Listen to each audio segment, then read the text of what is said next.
Hi guys, another Sovereign tonight. Quick show and tell. We've got a 1899 Melbourne.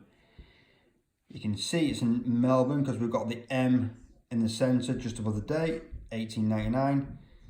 Got this as part of the set. This one has been graded as a fine on the obverse to a good fine on the reverse.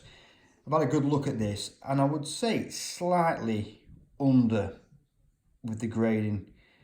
There is wear and tear to it, you can't get away from that. It has been a circulating coins, and you can definitely see on the high parts with the horse's head, his helmet, his garter's still there, and I see this on a lot of sovereigns what I've got, where this garter virtually disappears, so there's still a little bit there, and there's a tiny bit of wear on the high points of the dragon that's being slayed. But overall, quite an attractive coin. Not paid loads of money for it. It's a nice piece of history to have in my hands.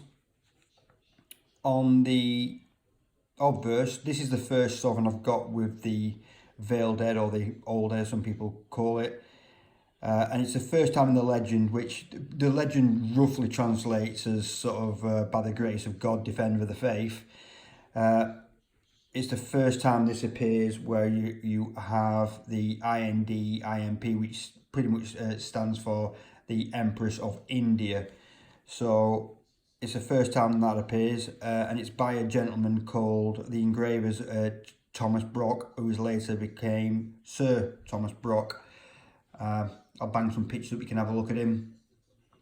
He was a famous engraver. He also did Victoria's monument outside Buckingham Palace. It must have been seen now by billions of people.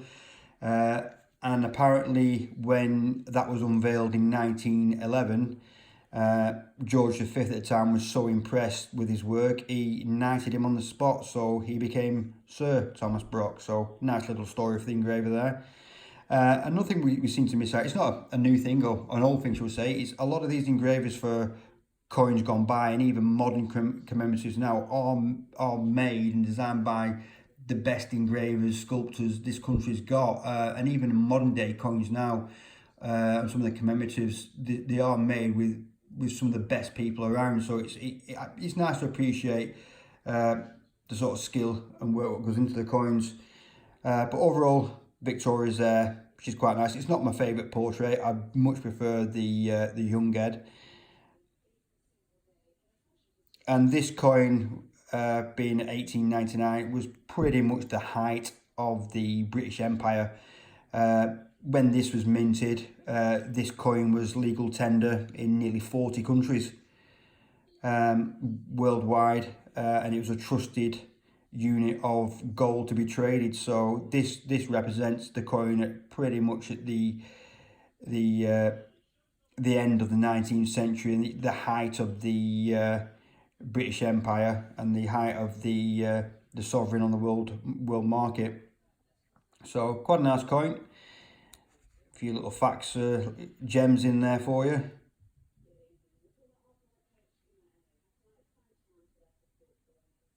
I still think that's been slightly undergraded.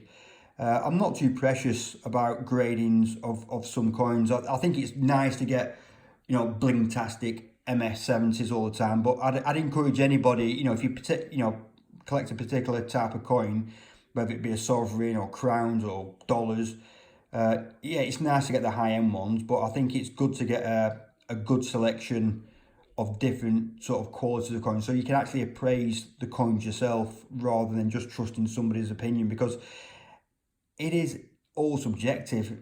Yeah, there's a rule book. What we know, I think there's numerous out there who can grade coins pretty well, but you can get instances where coins can be under. You can definitely, if you look on eBay, there's a lot of coins drastically overgraded. So I'd encourage anybody to get a good selection of coins, what you're interested in, and spend time studying them.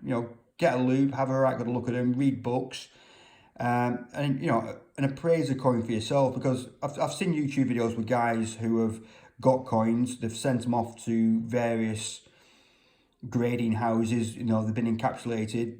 They didn't like the grade, they take them back out again, send them back again, it comes back with a higher grade. So it shows even the professionals are not always accurate. So I'd always say judge for yourself and try and be critical. But that's a circulated coin of 1899 is not in bad form. Again, I didn't pay a huge amount of money for it. Let me know your thoughts. Thanks for watching tonight, folks. And hopefully this weekend I should be getting my hands on some very nice Victoria Young heads. I'll see how we go with them this weekend. And if I get my hands on those, I'll be showing them in the next few weeks. So thanks for watching. I'll see you. Ta-da.